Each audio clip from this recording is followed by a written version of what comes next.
I think it would be great if you could do a quick introduction to yourself and give us a background, Sure.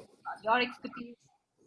Sure, absolutely. I think so. Current role and in my current avatar, I'm the Chief Innovation Officer for Tech Mahindra, and was also the creator and the starter for something called as Makers Lab that I did way back in 2014.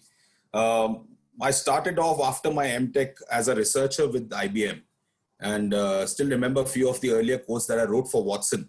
So when people talk about Watson, there's a little bit of a ring that comes in saying, maybe my code's still running over there, but I'm sure that it has already changed over that period of time. But then I joined TechM, did a lot, and TechM, as you know, was a giant of IT services, a lot of work being done on the IT plane, etc. But 2014, I was in US and I got bored out of the services world.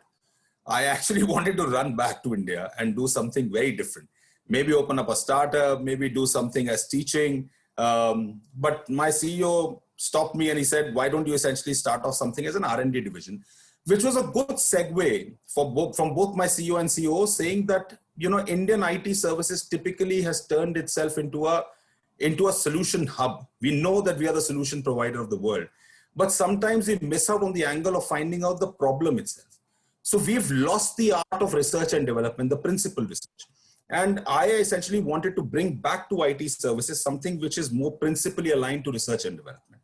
And like any naive person who would start something completely off the guard, which is not as per prescribed rules, we took one of the hardest challenges. And one day we were having tea and coffee and we said, chalo, let's make a bike that stands on its own. There was no criteria. Tech Mahindra is not in the business of bikes. Nobody knows what biking would possibly get us apart from, you know, some of the IT services. But this was an idea coming out of 3 people who started Makers Lab, just to start off with. So where do you get a bike? We were all driving cars. We got an old bike from one of the kids in our house. Got it, and you know, these bicycles. Got it, started unscrambling it, putting sensors so that we can manage the center of gravity. We can make the bike. And the whole criteria was, there's no commercial intent. The intent was, can you save the cost of the stand? The moment I leave my bike, it'll stand. You know, have those robotic processes.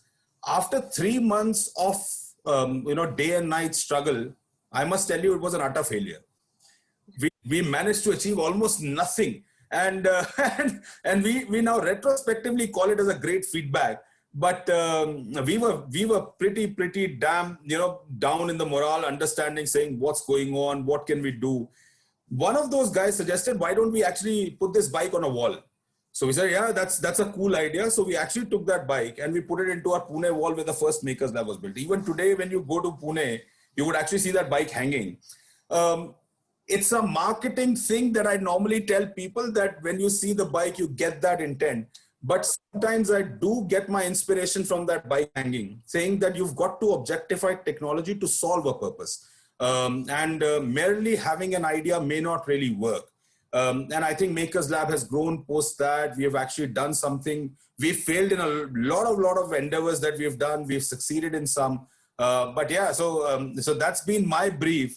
It's basically a life of ups and downs with research and trying to do something very, very new. So that's how my life has been.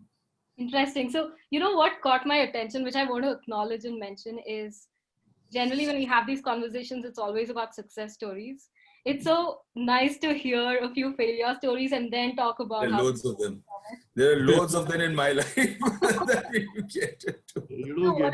What caught my attention is that it's not just a failure story, but you also learned from it and you're smiling about it, which is even better. Well, you smile retrospectively. To be very honest, at that time, we were actually kicking our heels saying, boss, we have become Boston Dynamics. So at that point, when we took the bike and we actually were having tea, we said, this is like Boston Dynamics work, boss. We would essentially make the next robot.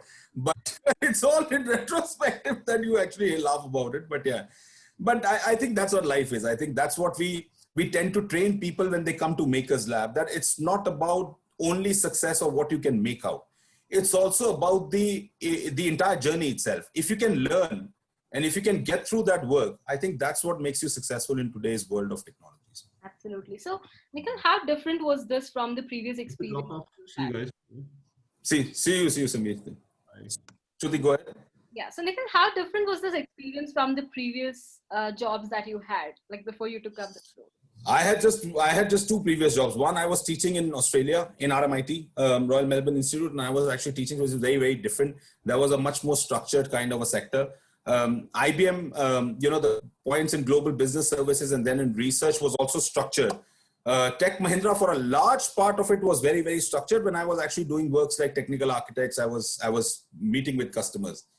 My life completely shifted when I entered 2014. I had a little one who was born, and I had to come back to India. But also the facet that I took up on R&D within a sector which was undefined. After that, it's just been hitch-hodge, or whatever you may call it, as life has been. Because every day you get a new spark. Every day there's a team that is actually working around. We actually work less and we talk more about ideas and how do we essentially make it. But it's been a roller coaster ride, and I've been very, very happy about it. Saying that at every juncture in life, what all the past experiences that I've gotten, this is possibly the best phase because we are trying to create something and trying to put a stamp that we created this. Something that we did for COVID-19, something that we did for drug finding. It's something that we did for the first time in an organization. So I think that gives us that ability to move every day forward. Otherwise, there are loads of failures. We fail a lot of times. The research has its ups and downs. So can I say since 2014, you've learned to be comfortable with the uncomfortable? Absolutely. You can say that. Very, very true. Lovely. So I think that brings me to the contest. There's a reason why I asked the question. It gives me good context to say that, we are so trained and conditioned to the fact that you study something and you follow work in the field. Yeah. When I see leaders like you is when, I sort of rephrase and recondition myself, saying that there's a lot that you can do, which probably we've not even explored. So that comes to the topic for today, which is AI and, quantum computing, AI and quantum. So what would be your, start to the topic about how people should consider, how people have considered about AI and quantum in the past, and how are people looking at it today? So I'll break it up into questions. I think I'll first try and solve what quantum really is. I think, and people would have heard, people would have done a little bit of physics during the 9th, 10th, 11th standard. But it's an interesting space because it's essentially changing the way we look at computing and fabrics in the future. Number one. Number two, the professor in me really now gets up and says that if we look at the history, and we go back to our history lessons, or physics lessons, we would say that light was always a wave. And who found out? A Thomson experiment found out that you have two slits, you pass on a torch of light. The net resultant on the screen is an interference pattern which says dark light, dark light. Great, absolutely fantastic, light's a wave. During that time, and this is in 1900s, people also found another mechanism which was not known. If you shine light on a specific metal, and you catch the interference coming out of that light on a spectrometer, you would find that every metal produced discrete spectrum, which was saying, and it was an atomic spectrum that said this atom really did this. So if you heat up a hydrogen gas, you put light through it, and Newton had shown us that light was doing this, put it through a prism. The net resultant that you get out of light is not 7 colors. You would see some patterns of lights that are available. It takes Mr. Einstein to solve this problem and say that this effect is called photoelectric effect. The effect that really says is that light is not just a wave, it's made out of discrete quantum particles called photons today, which when they strike the metal, and if they have the requisite amount of energy to lodge that electron up, this electron, when it lodges up, it gives you that spectrum. Now, this is a conundrum that started the beautiful world of quantum computing that we see today. Light is both a wave and a particle at the same time. There is a duality of nature. This duality is the duality of the universe that you live in. You, I, everybody in this world today is actually an approximate version of what we see is available. The reality essentially lies that everything is a probabilistic wave. So our faith, our gods, our goddesses, and whatever we believe is a probabilistic classical mechanics which Newton gave. And this idea is very counterintuitive to somebody who's gotten with Newtonian systems. Newtonian systems were deterministic. They said, if I tell you that this line you should follow and the path of a projectile is this, the projectile would come up at this particular point only, which was great in classical ways in physics. In the world of subatomic particles, everything is a wave unless you measure it. Right. If you measure it, it becomes a particle and gives you the answer, which gets Einstein to tell one of his previous, very, very good study for Heisenberg said, if I don't look at the moon, is the moon not there? And Heisenberg's response was yes. It is absolutely true in the real quantum sense. Now, this world essentially gives us two values. So common sense tells us that when you have a switch or a button, you will have an on and an off. They cannot lie together and an on-off principle. So similarly, in computers, you have bits, which can either be 0 or 1. 0 meaning 0 volt, 1 meaning 5 volts. In the quantum world, both these states exist at the same time. The switch is both on and off. The bit is both 0 and 1 at the same time. Now, what does it give you? If I have two bits, in the classical world where you and I live, I can have one out of two values. Only one. In the quantum world, you can have 2 raised to power 2 values. That is 4 values available to you to work across, which tells you the power of exponential speed up that you can solve up. So if you have 32 bits, you can solve 2 raised to power 32 equations or possible permutations at the same time as all of the bits are on as a wave. 2 raised to power 20 is the number of stars in the Milky Way. Imagine the kind of problems that we can solve by utilizing this computing principle. And that's the difference between quantum computing. Where does AI come in into the picture? Is essentially saying that AI cannot solve some NP hard problems today. NP means non-deterministic and which are polynomially hard. For example, if I say a traveling salesman issue for saying that if I want to send you from one city to another, find out the shortest path. The answer is infinite paths. Now this can be solved by a quantum computer, or we hope it will be solved by a quantum computer. So that's the fundamental change that the fabric of IT or technology is changing. Right. I think that also covers a part of the question, which is the difference between traditional computing and quantum computing. It does. And I think classical computing will always be there. When we work with bits and bytes, it's not that classical computing would be completely replaced. Quantum computing would give us the power speed ups in cases which we have not seen before. And these are some problems that the humanity is facing today. And during the course of the interview, I'll tell you some of these challenges that quantum computing is trying to solve on a practical level for us. Right. So for someone who's familiar with AI or who's worked in the field of AI, how easy or hard it is for them to adapt to quantum computing, or is it almost similar? So AI would essentially give somebody the basic tools to understand 3 things which are very important. Number 1, calculus. We can blame Newton for it. Number 2, linear algebra, which is very, very important for AI guys to learn. Both these 2 components, calculus and linear algebra, are also the base for a quantum computing system. The challenge, however, is quantum computing is very, very non-trivial. Richard Feynman in his famous lecture said, if you have not shocked by quantum mechanics, you have not learned it. So you've got to be shocked. You've got to take the common sense out of the picture. Go back to physics.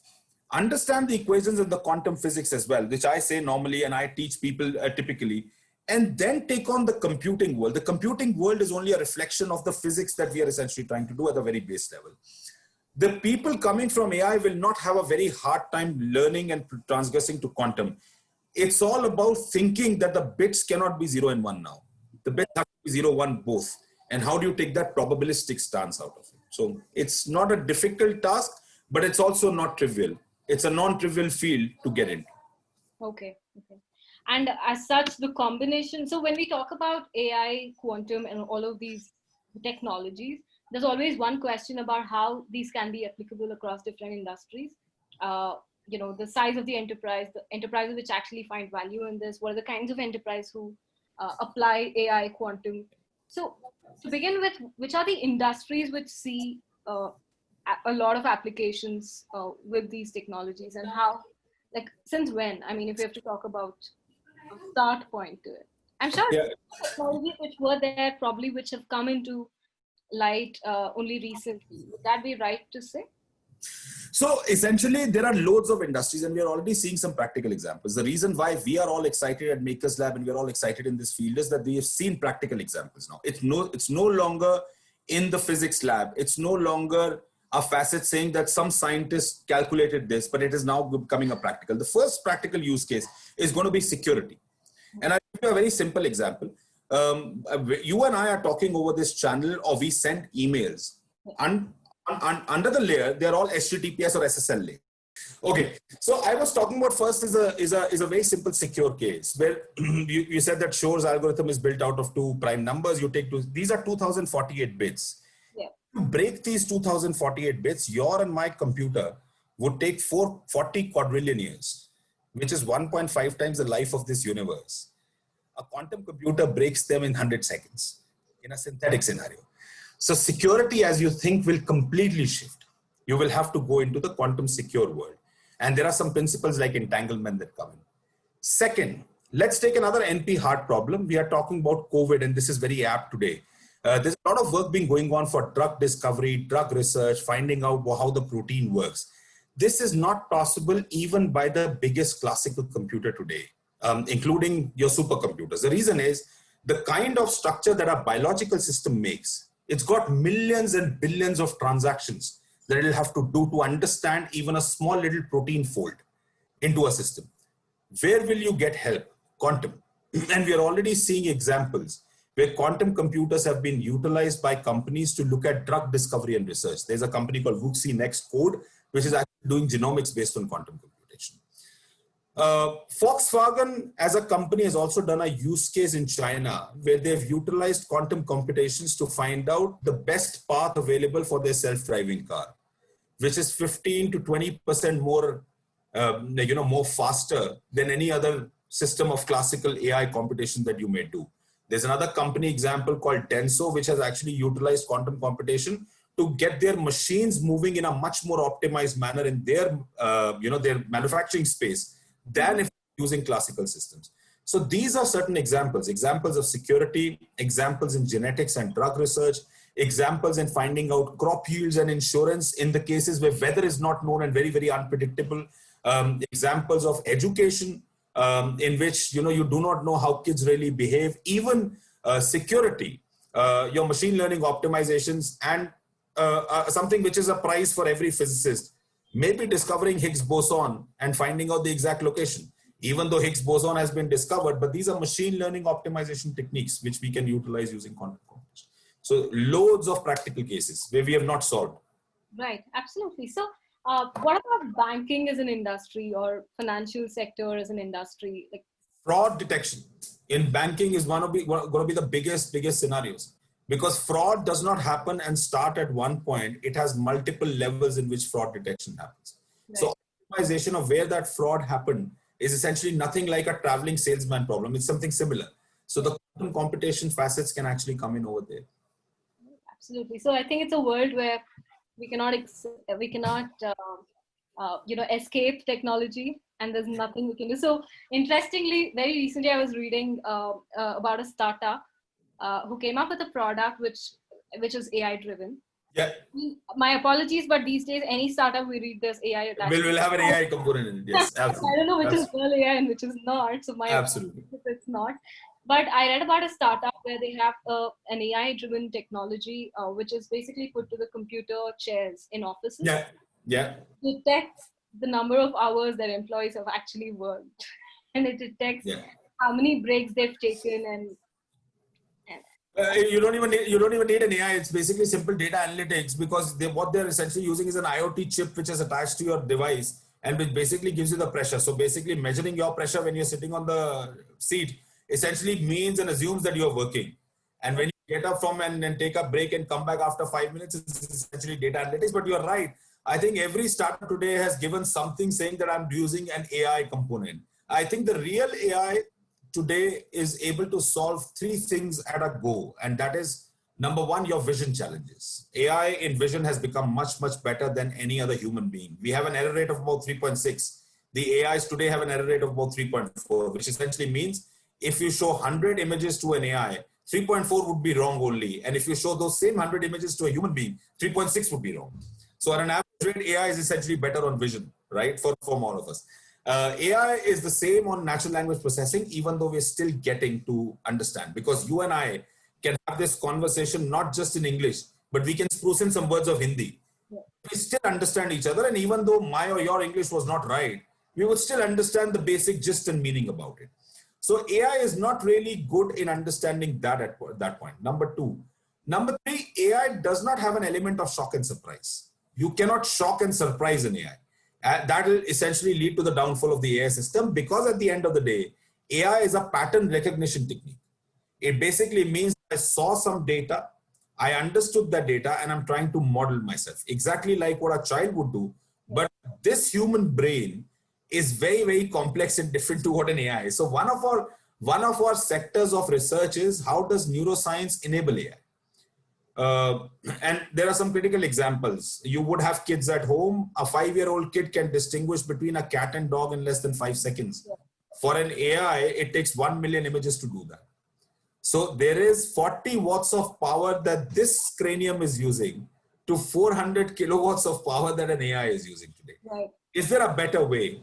There is. And there's a lot of scientific research going on those lines. Right. No, that was actually supposed to be my next question, which I have on mind. So we talk about data, we talk about data analytics and a lot of these things, but ultimately the question comes to, what is the size of the data you have?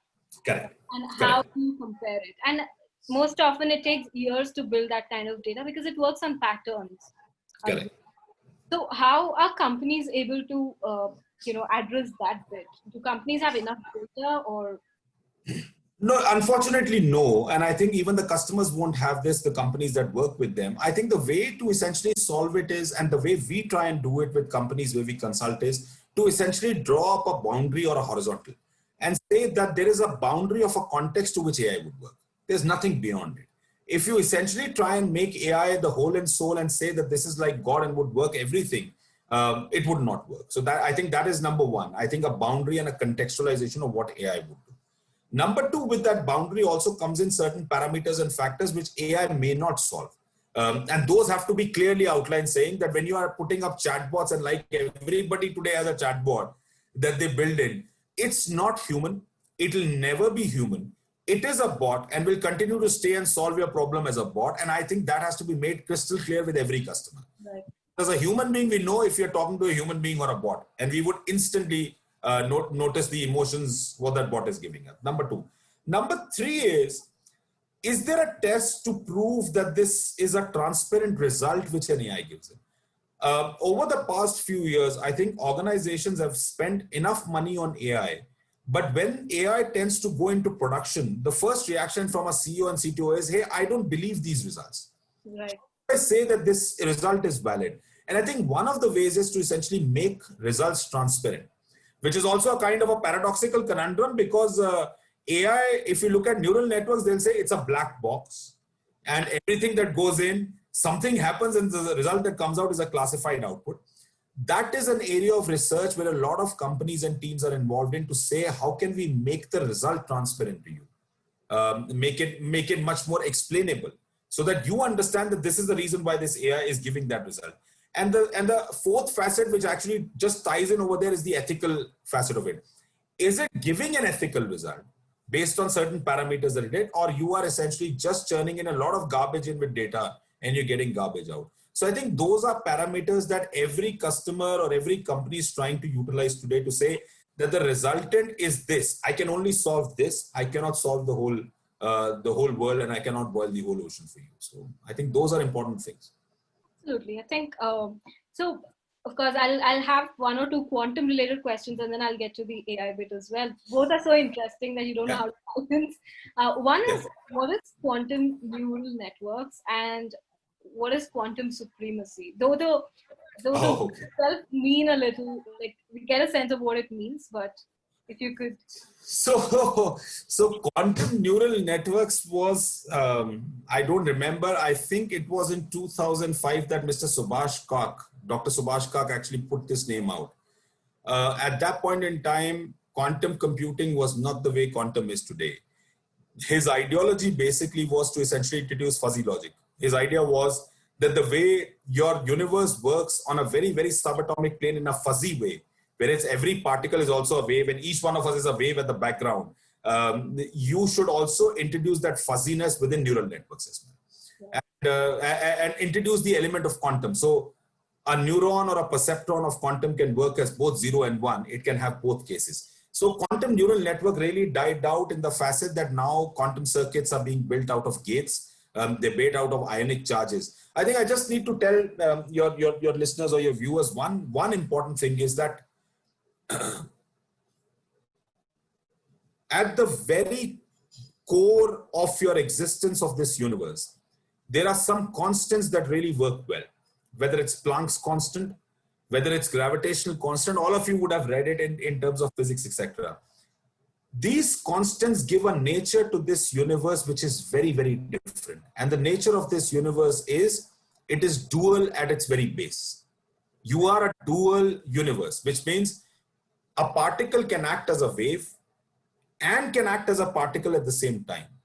And this is very, very counterintuitive. How can buckyballs or balls, when thrown at a wall, become suddenly a wave and not a particle and bounce back? So there is a philosophy in quantum which says that it's called quantum tunneling. The idea is that typically when you throw a ball at a wall, the next intuitive reaction from you is the ball's going to bounce back, bounce here, bounce on the side based on the kind of ricochet that it did.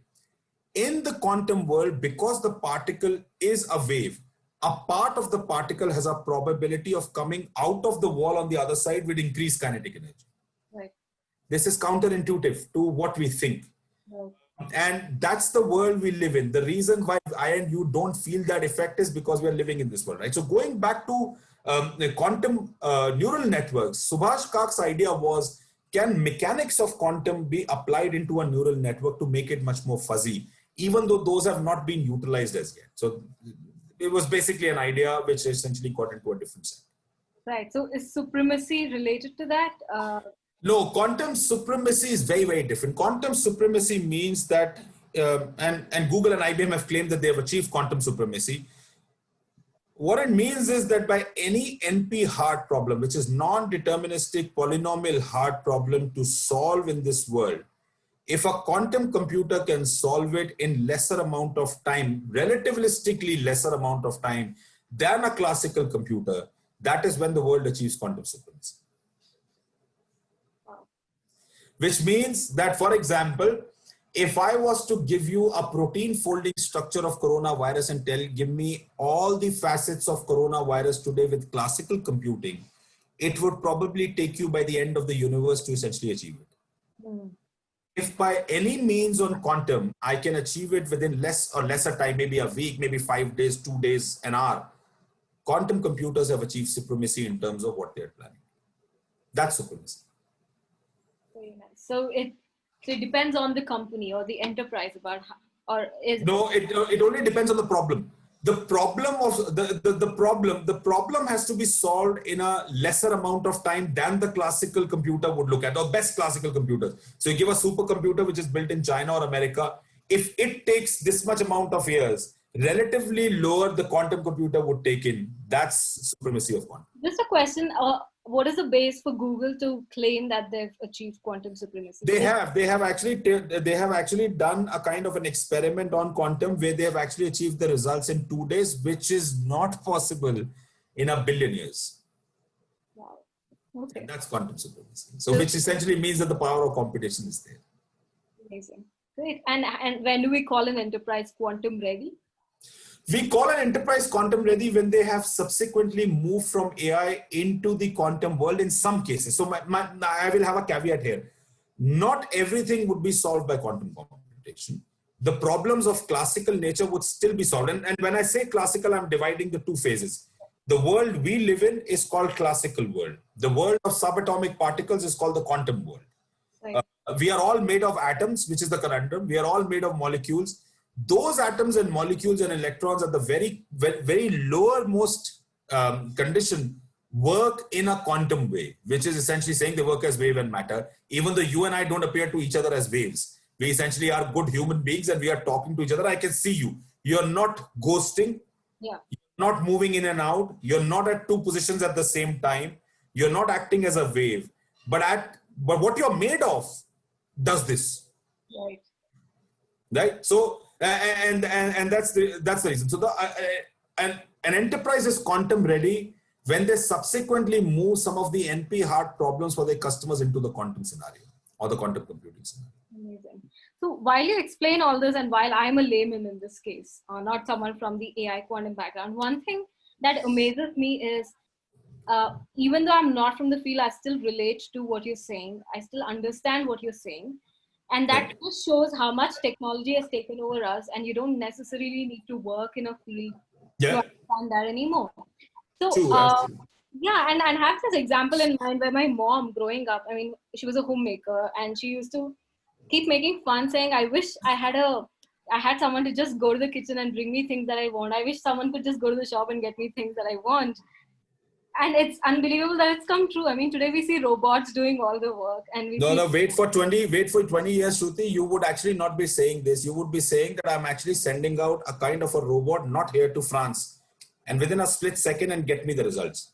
So that's what quantum is essentially planning to do. And there's a component which is actually doing it. It's called quantum entanglement. And we have proven it, scientists have proven it over a period of time. You can actually, and this is very interesting. I think your listeners have gotten superposition. You've gotten, the idea of what a tunneling could be. Entanglement is very, very interesting.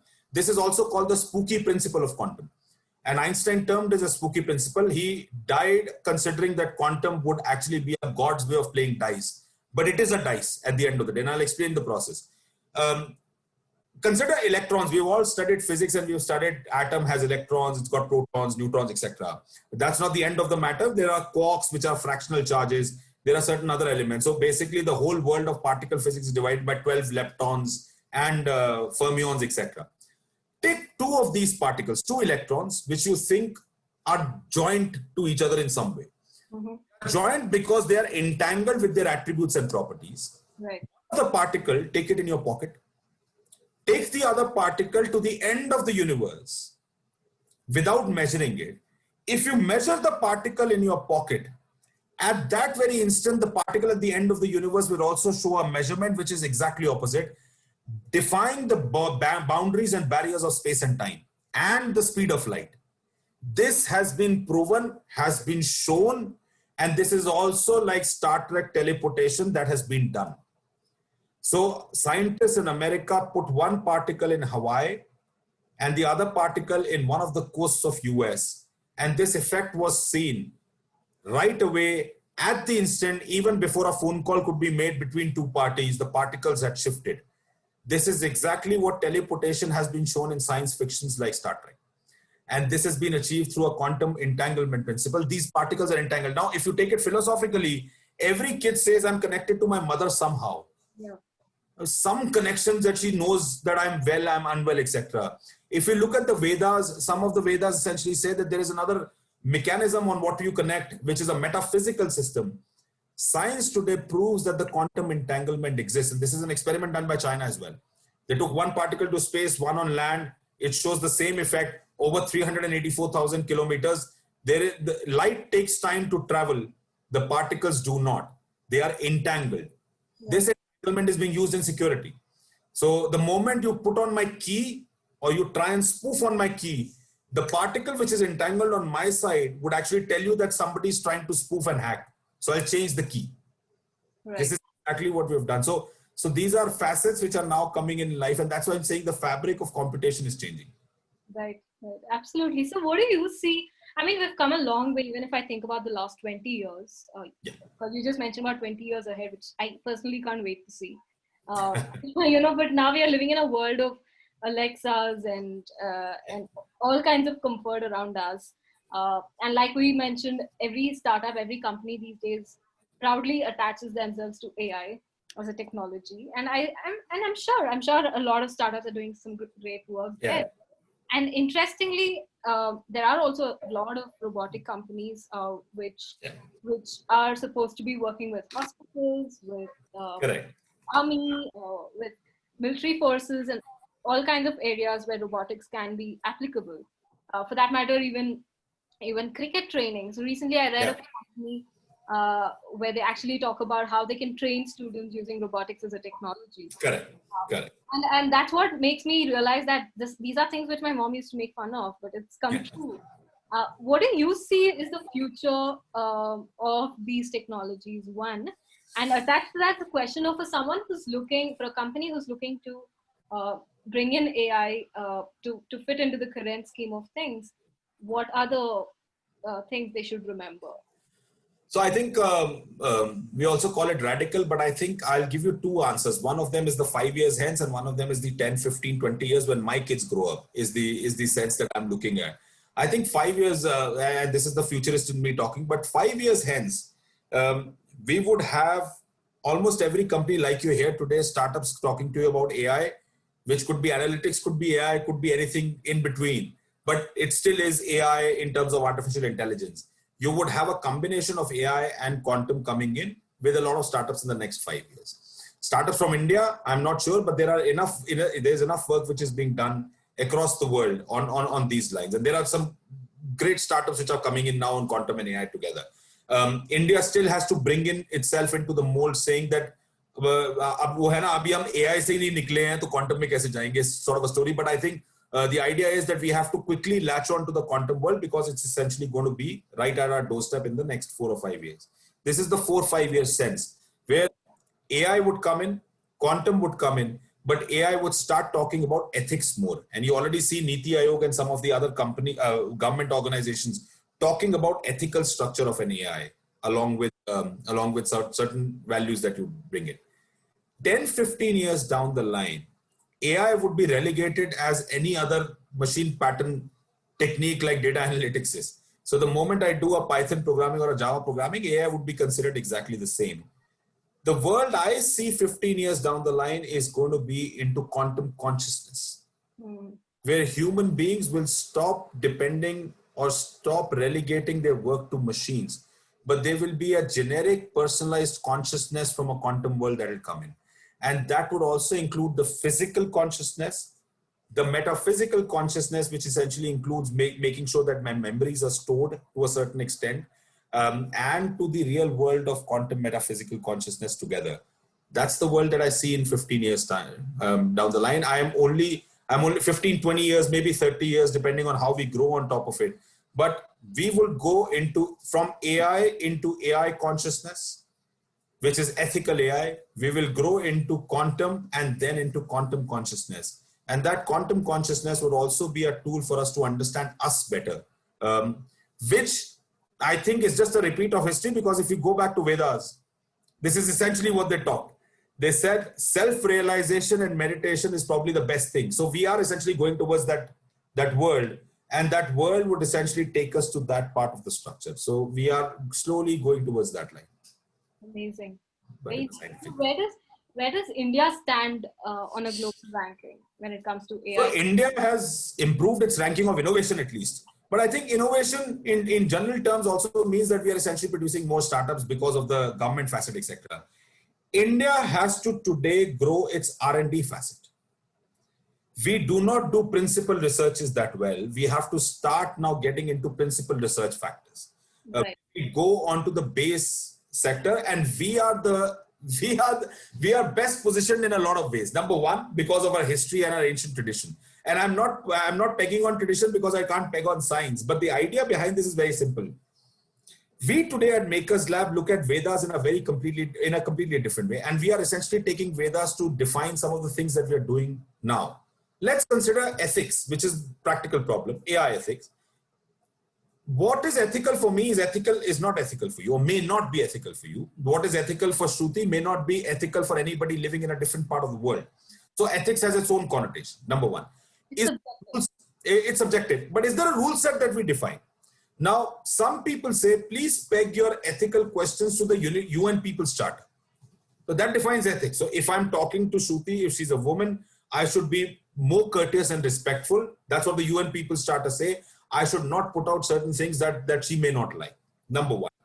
But the UN People's Charter is a subset of Mimamsa Sutras and Vedas.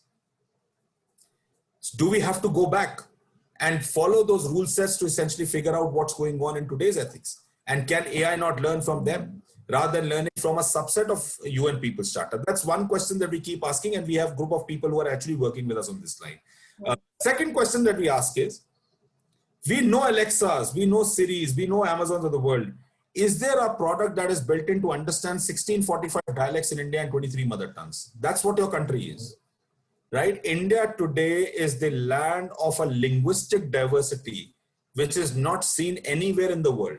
1645 dialects lie in India. 23 mother tongues lie in India. There is not one system of a machine that talks to you in the tongue that you want. I may be a Punjabi, but I may not talk to a machine like a Punjabi. I have to turn into Hindi or whatever. This is a second area of research where we are essentially looking at, can Sanskrit do this for us? Common language do this for us to essentially get onto that value. And this is a research that I keep doing it. I have some papers which I've written on Sanskrit, and we are doing it with some professors, etc. Thirdly, India is the fringe of the world. When I say fringe of the world, it's not really in a derogatory sense. I'm saying that every use case possible in the world would lie itself in India. If you can solve a problem in India, you can solve it for the world as well. Yes. Right? So self-driving cars, as we may say, people may say they're running in US. Well, my challenge to them is, please come to an Indian road and drive it. It's more of an art than science. So what did we do from a research angle? That's one of our other areas where we are working at, where we are trying to produce an autonomous driving vehicle at level 2 in India. Now, can we go back to our tradition to learn? And can we look at the current Indian scenario to actually make it viable and work for the rest of the world? And that's a combination of Bharat and India that India needs today. We keep talking about it, but scientifically they have to match. So do you see the youngsters, let's call them millennials of the country, progressing in that direction? What would be your, I mean, there's a last question for now. You've given us 1 hour, which is great learning. Yeah, so what would be your suggestion for someone who's looking to have a career in this field, or someone who wants to? Go back to the basics. Go back to the basics would be my first idea. That programming, coding, and all of these are basically a derivative at a very abstract level. Go back to the basics first is my first criteria. When you say basics, basics of physics, basics of mathematics, basics of science.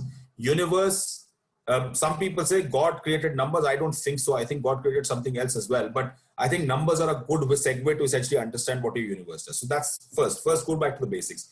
But do not at the same time keep learning what your old sciences and old traditions gave. It's very important today for today's millennial generation to make a dent, to have a combination of science and Vedic sciences. So that's why Vedic sciences has become a kind of a paradigm in some of these things, and even some countries as well. If we can do that for our youngsters, we have a very, very bright future in the country. So let me say that we have a lot to unlearn and relearn. I mean, yes, you know, there's a lot that our generation, the millennials, should unlearn first, yeah, and correct. relearn entirely, which is great. Thank you so much.